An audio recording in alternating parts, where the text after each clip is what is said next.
The Great British Hedge and Dry Stone Wall have been around for hundreds of years. So why are these traditional boundaries so important to us? You just need to stand on Pendle Hill and look across the landscape to see that amazing pattern of field boundaries crisscrossing the landscape to understand the aesthetic value they bring to our British countryside. The Pendle Hill area benefits from a mixture of both hedgerows and dry stone walls. In general, the walls dominate the fells and the hedges crisscross the lower land and river valleys. Traditional boundaries are an essential feature of our farmed landscape, serving to define the areas of land ownership. More importantly, they are a vital tool for livestock management. Training people to manage our boundaries using traditional crafts is a great way of keeping the skills of hedge laying and dry stone walling alive. Most of your traditional dry stone wall is built in an A shape. So what we're looking for is a wall with a good width at the bottom, and as we come up we grade our courses down, getting smaller and smaller.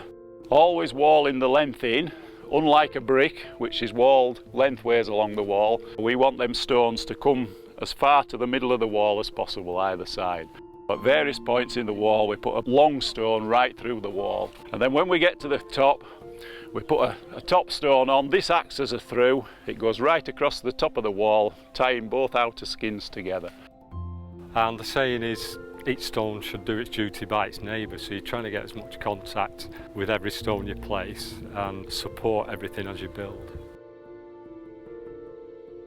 When you're laying the hedge, you're chopping through it with an axe and you're taking 3/4 way through till you've taken the energy out of the ligger, so that when it lays over in the hedge it doesn't spring back up.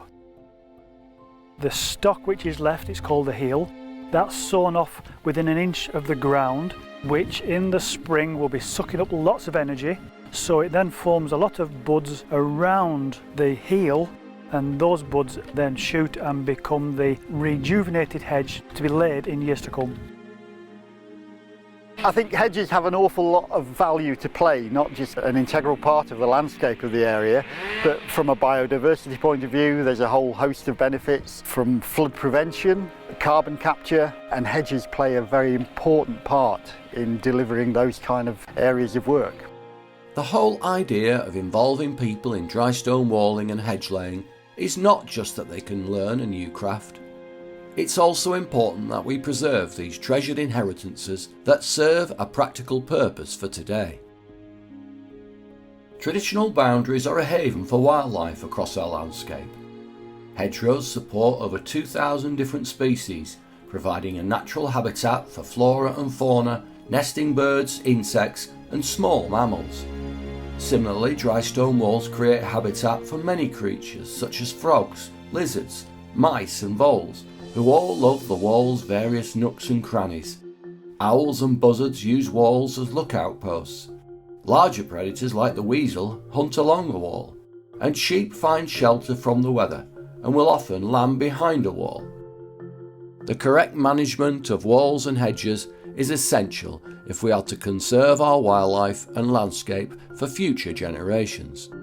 It's a very satisfying job, because when you go home at the end of the day, that piece of work that you've done should be there for many years to come, and you can come back and look at it and think, yeah, I did that. In certain parts of the country, certainly around the Forest of Bowland, we still maintain the traditional smaller fields within farm holdings. Maintaining those boundaries becomes even more important within an area of outstanding natural beauty, because the landscape is the key thing that we're wanting to look after. During the life of our programme, the Pendle Hill project has trained 150 people and supported over 30 farmers in restoring their walls and hedges. Over 8 kilometres of boundary has been brought back into good condition for wildlife, the landscape, for farming and for future generations.